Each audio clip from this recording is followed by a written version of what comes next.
Hello learners, welcome to UPSC unstoppables. हमारी ये जो सीरीज है Indian history value addition series, इसमें हम फिलहाल संगम पीरियड से जुड़े हुए कुछ इंफॉर्मेशन डिस्कस कर रहे हैं। लास्ट एपिसोड जो है उसमें हमने बेसिक चीजों पर बात की, कैसे साउथ में यहाँ पे 3 अर्ली किंगडम्स हमें संगम पीरियड में देखने को मिलते हैं। आज हम थोड़ा और आगे बढ़ेंगे और बात करेंगे एडमिनिस्ट्रेशन के बारे में और उससे जुड़े हुए वर्ड्स के बारे में, शब्दों के बारे में। तो यहाँ आप अगर ध्यान देंगे तो पिछले एपिसोड में हमने बात की थी मैप्स पर। मैप के साथ हम चीजों को समझ रहे हैं और इसी के साथ साथ नए टर्मिनोलॉजी जो है उसको भी ऐड कर रहे हैं। तो टर्म्स की स्टडी कर रहे हैं, टर्म्स को समझने की कोशिश कर रहे हैं। ये इस सीरीज का सेकेंड एपिसोड है। इसे भी लाइक करें, शेयर करें, अपने बाकी साथियों के साथ जरूर इसको शेयर करें। एंड चलिए शुरुआत करते हैं आज के डिस्कशन की। आज हम यहाँ पे संगम पीरियड में एक लेवल अप जाने वाले हैं, एक लेवल आगे जाने वाले हैं। हमने ये तो पढ़ा है कि कैसे चोल, चेर और पांड्यास रूल करते थे डीप साउथ में। ये जो पूरी टेरिटरी है इसके बारे में भी हमने हमारे लास्ट सेशन में डिस्कस किया, जिसे तमिलाक्कम कहते हैं। और इस रीजन में 3 अर्ली किंगडम्स हमें देखने को मिलते हैं। बट अगर हम बेसिक तरह से चीजों को जानने की कोशिश करेंगे तो हमें समझ आएगा एक्चुअल में नॉर्थ इंडिया में जिस प्रकार के किंगडम्स पाए जा रहे थे इस दौरान, उस तरीके के किंगडम्स साउथ में नहीं है। ये जो चोल, चेर, पांड्यास हैं, ये किंगडम की बजाय चीफडम्स हैं।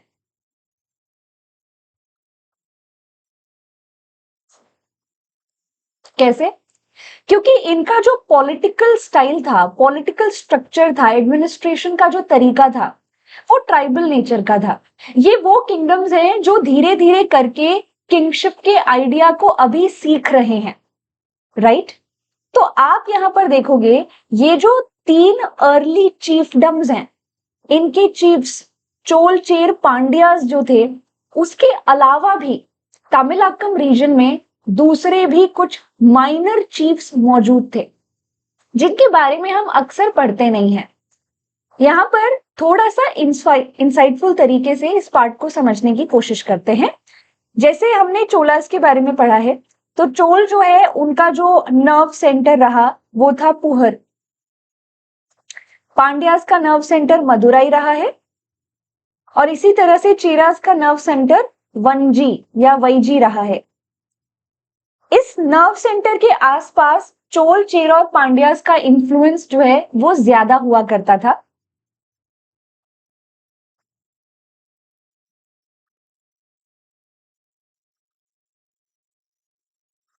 इस पार्ट को थोड़ा ऐसे समझने की कोशिश करता है। तो ये है पुहर। जो डॉट्स में यहां पर स्क्रीन पर बना रही हूं, ये डॉट्स बेसिकली इनका जो भी कंसंट्रेशन है वो इन रूलर्स के इन्फ्लुएंस की डिग्री को दर्शाता है। और जैसे जैसे आप इस नर्व सेंटर से दूर जाते जाते हो, वैसे वैसे इनका डिग्री ऑफ इन्फ्लुएंस जो है वो कम होता जाता है। This is Puhar. इसी प्रकार से मदुराई की तरफ बढ़ते हैं।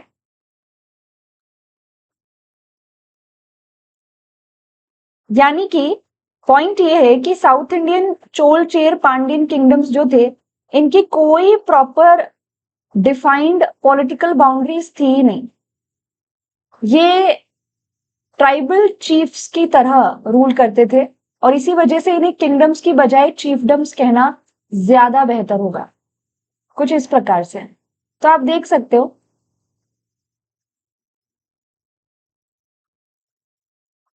ऐसा। इसी तरीके से चेर है।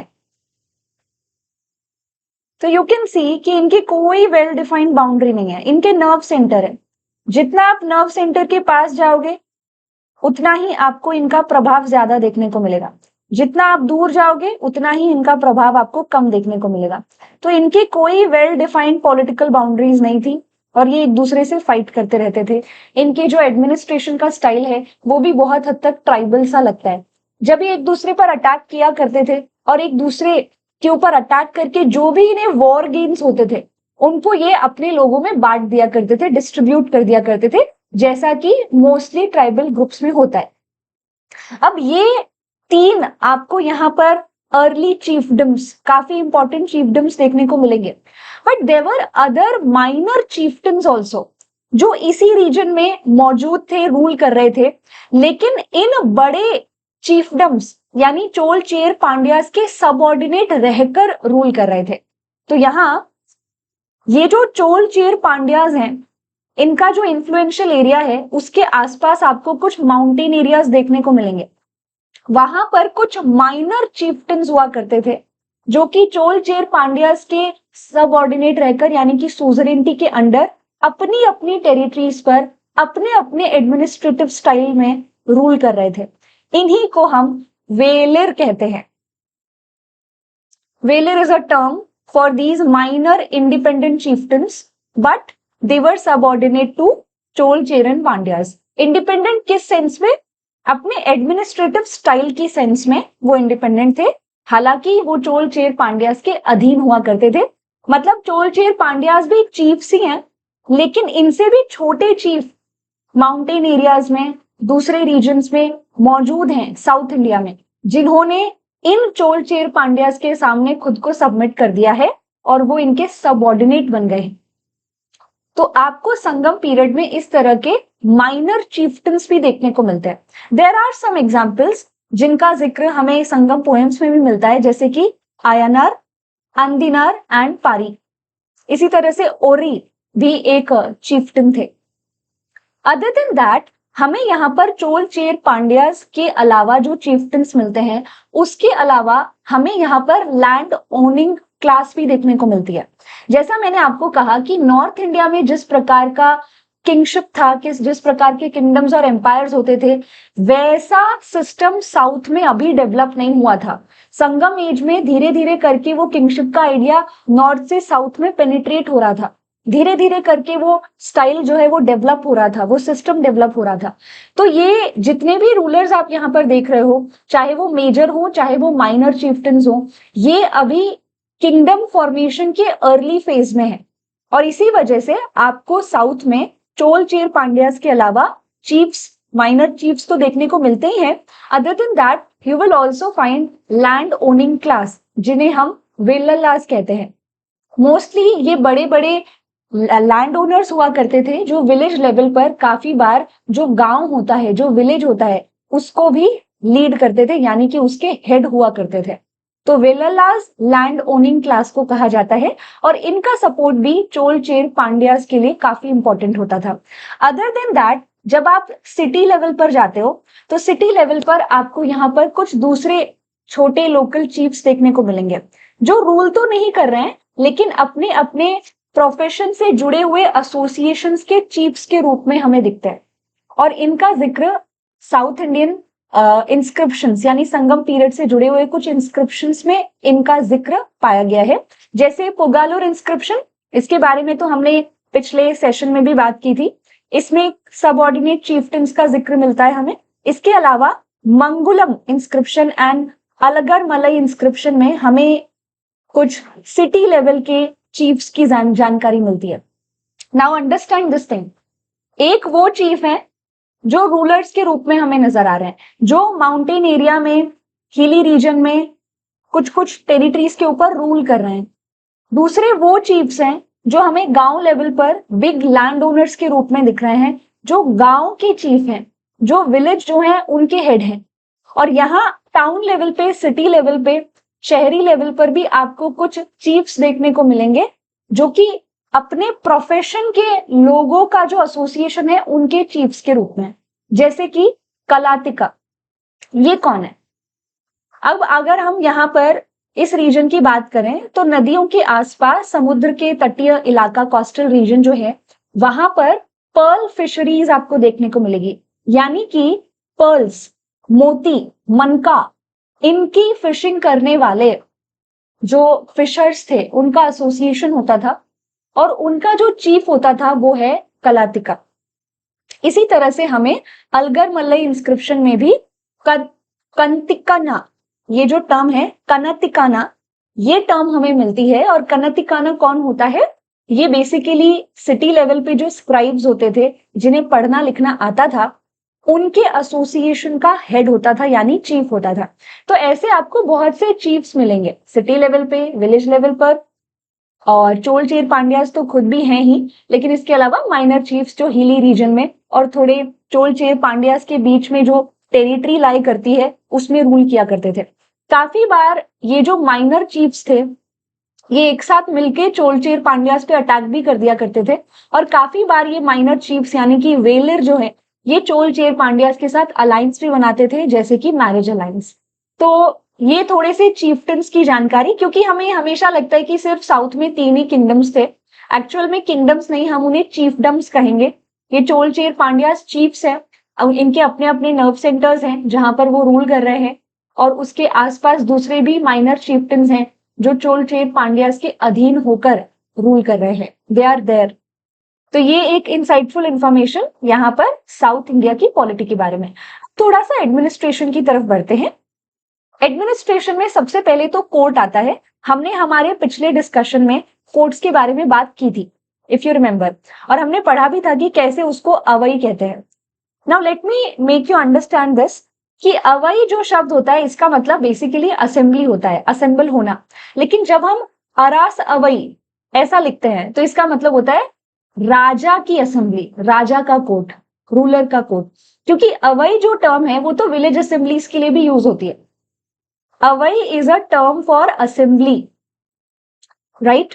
अगर आप इसके आगे अरस अवई लगा देते हो, अरस लगा देते हो, तो इसका मतलब हो गया राजा की असेंबली। ठीक है, तो अरस अवई कोर्ट्स, आपको यहाँ पर राजा का पूरा दरबार देखने को मिलेगा। दरबार में अलग अलग प्रकार के मिनिस्टर्स होते थे, ऑफिशियल्स होते थे, जो कि यहाँ पर राजा को असिस्ट करने का काम किया करते थे। अगर हम तोलकप्पियम की बात करें, one of the Sangam text, तो तोलकप्पियम में हमें यहाँ पर 2 प्रकार के मिनिस्टर्स, 2 तरह की असेंबलीज देखने को मिलती है। पहले है ऐम पेरुनकुलु, जिसमें 5 मेंबर्स होते हैं, एंड दूसरा है एम पेरयम, जिसमें 8 मेंबर्स होते हैं। तो ये 5 और 8 मेंबर्स के जो ग्रुप्स है, ऑफिशियल्स ऑफिसर्स की जो एसोसिएशन है, ग्रुप है, ये यहाँ पर राजा को असिस्ट करने का काम करते थे। हालांकि इनका जो भी एडवाइस वगैरह होती थी वो राजा के ऊपर बाइंडिंग नहीं होती थी। इसके बाद अगर हम यहाँ पे सोसाइटी की तरफ बढ़ते हैं, तो हमें कुछ इंटरेस्टिंग चीजें देखने को मिलती हैं। आप पाएंगे कि संगम पीरियड में जो समाज था, जो सोसाइटी थी, उसको यहाँ पे 5 फोल्ड लैंड क्लासिफिकेशन के बेस पर डिफाइन किया गया है। इसका क्या मतलब हुआ? जब आप सोसाइटी को देखते हो, संगम पीरियड की सोसाइटी को समझने की कोशिश करते हो, तो यू विल रियलाइज कि संगम कविताओं में, संगम पोएम्स में हमें संगम पीरियड की सोसाइटी की जानकारी मिलती है, लेकिन थोड़े अलग तरीके से। संगम पोएम्स के अंदर हमें जो तमिलाक्कम रीजन है, वहां पर जिस प्रकार के टेरेन पाए गए हैं, जिस प्रकार के लैंड ट्रैक्ट्स पाए गए हैं, जिस प्रकार के लैंड्स के टाइप्स पाए गए हैं, उसके बेस पर सोसाइटी के बारे में भी बताया गया है। मतलब अलग अलग प्रकार की लैंड्स पर अलग अलग प्रकार के लोग रहते थे और उनका अलग अलग प्रकार का प्रोफेशन था। उस एरिया से जुड़े हुए उनके अलग अलग प्रकार के कस्टम, बिलीव्स, प्रैक्टिसेस और डेइटीज भी थे। तो यहाँ पे संगम पोएम्स में हमें एक तरीके से 5 टाइप की लैंड्स मिलती हैं, 5 फोल्ड क्लासिफिकेशन ऑफ लैंड्स। इन्हें इको रीजन्स भी कहते हैं और इनके लिए संगम कविताओं में कलेक्टिवली थिन्नई, ये जो टर्म है, इसका इस्तेमाल किया गया है।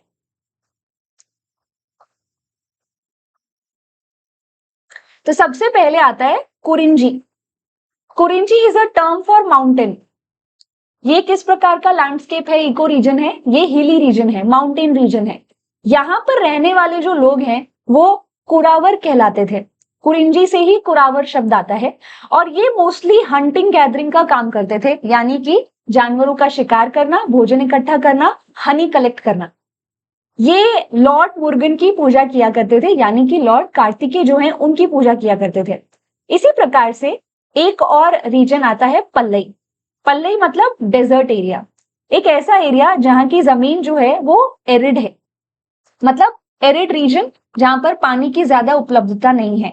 यहाँ के जो लोग होते थे वो मोस्टली हीरोइक डीड्स मतलब एक तरीके से आसपास के एरियाज में प्लंडरिंग एक्टिविटीज करके, रॉबरी करके चीजें कमाया करते थे और उसी से अपना जीवन यापन करते थे। इन लोगों को मरावर कहा जाता है और ये कोरवई नाम के डेटी की पूजा किया करते थे। फिर नेक्स्ट जो रीजन आता है वो है मुल्लई। ये पैस्ट्रल लैंड कह सकते हो आप, या फिर एक ऐसी जमीन जिस पर अच्छी घास उगती है, जिस पर जानवरों को चराया जा सकता है, बहुत अच्छा चारा फॉडर मिल जाता है, घास मिल जाती है जानवरों को खाने के लिए, कैटल मवेशियों को खाने के लिए। यानी कि इस रीजन के जो लोग हैं वो मोस्टली क्या करेंगे, वो पशुपालन करेंगे, कैटल रियरिंग करेंगे, डेयरी वर्क जो है वो करते हैं, यानी कि जानवरों को पालने का काम करते हैं, कैटल रियरिंग करते हैं। मुलई इस रीजन में रहने वाले लोग आयार कहलाते थे और ये लॉर्ड विष्णु की पूजा किया करते थे। इसके बाद नाइडल। नाइडल कोस्टल रीजन के लिए वर्ड यूज किया जाता है और यहाँ के लोग मोस्टली नमक बनाना, नमक का उत्पादन करना और फिशिंग एक्टिविटीज में इन्वॉल्व होते थे। इन्हें हम पराथवर कहते हैं और ये लॉर्ड वरुण देव जो है उनकी पूजा किया करते थे। फिर हमारा जो नेक्स्ट ट्रैक्ट आता है, लैंड ट्रैक्ट आता है, वो है मरुदम। ये वो प्लेन एरिया है, फर्टाइल एरिया है जहां पर खेती की जा सकती है, अच्छी खेती हो सकती है। यानी यहाँ पर रहने वाले जो लोग हैं वो मोस्टली एग्रीकल्चरलिस्ट होते थे। इन्हें उजावन कहते हैं और ये लॉर्ड इंद्र की पूजा किया करते थे। तो आप देख सकते हो कि तमिलकम रीजन जो है उसमें अलग अलग प्रोफेशन के लोग हैं, अलग अलग रीजन्स में रह रहे हैं। उस रीजन से जुड़े हुए, उस इको रीजन से जुड़े हुए जो भी प्रोफेशन वो अपना सकते हैं, जीवन यापन करने का जो साधन है वो अपना सकते हैं, वो कर रहे हैं फॉलो। और उसके साथ उनके अपने खुद के पर्सनल डेइटीज हैं जिनकी वो पूजा करते हैं। तो इस तरह से हमें थिन्नई 5 इको रीजन्स की मदद से सोसाइटी के बारे में पता चलता है कि तमिलकम रीजन में कितने प्रकार के, कैसे लोग रहा करते थे, किस प्रकार का समाज था। ये एक छोटा सा मॉड्यूल था। अगले मॉड्यूल में हम थोड़ा और डिटेल में जाएंगे और महिलाओं की स्थिति जो है उसके ऊपर बात करेंगे और दूसरी social conditions, economic life, trade के ऊपर भी डिस्कशन करेंगे। अगर ये छोटा सा मॉड्यूल आपको पसंद आए तो इसे जरूर शेयर करें बाकी लर्नर्स के साथ। Thank you so much and stay tuned. लेकिन इस सेशन को खत्म करने से पहले मैं आपके लिए एक छोटा सा होमवर्क लेकर आई हूँ, क्योंकि ये जो एफर्ट्स है ये दोनों तरफ से अगर लगेंगे तो हमारे लिए ये वैल्यू एडिशन की सीरीज जो है ये कारगर साबित होगी। पिछले एपिसोड में मैंने आपको एमसीक्यूज करवाए थे, लेकिन अब मैं यहाँ पर आपको एक होमवर्क दे रही हूँ। जो भी वर्ड्स आप यहाँ पर देख रहे हो, कुरिंजी, पल्लई, मुल्लई, नाइडल, मरुदम, मैंने आपको जैसा बताया कि ये जो वर्ड्स हैं ये संगम कविताओं में पाए गए हैं। बट सबसे इंटरेस्टिंग बात यह है कि संगम पोयम्स में इन वर्ड्स को, जो कि अलग अलग इको रीजन्स हैं, इन वर्ड्स को एक व्यक्ति के इमोशंस को दर्शाने के लिए भी इस्तेमाल किया गया है। तो आप कमेंट सेक्शन में मुझे ये बताएंगे कि ये हर वर्ड जो है ये वैसे तो एक इको रीजन है, लेकिन हमारी जो कविताएं होती हैं उन कविताओं में काफी बार हम मेटाफर्स का इस्तेमाल करते हैं, राइट? उन कविताओं में हम यहाँ पर काफी बार नॉन लिविंग ऑब्जेक्ट्स जो हैं उनके जरिए इमोशंस को दर्शाने की भी कोशिश करते हैं। तो इन वर्ड्स को कविताओं में, पोएम्स के अंदर अलग अलग मनुष्य के इमोशंस को दर्शाने के लिए यूज किया गया है। तो आप कमेंट सेक्शन में मुझे उसी के बारे में बताएंगे। सारे नहीं तो एटलीस्ट 2 वर्ड्स जो है उनका किस इमोशन से कनेक्शन है संगम एज में, उसके बारे में आप पता करेंगे और कमेंट सेक्शन में बताएंगे। अगले एपिसोड में मैं आपको इन 5 वर्ड्स के इमोशन से जो कनेक्शंस हैं वो डिस्कस करूंगी, बताऊंगी, ताकि आप उसको नोट कर सके। सो आज के इस एपिसोड में इतना ही। Thank you so much and stay tuned.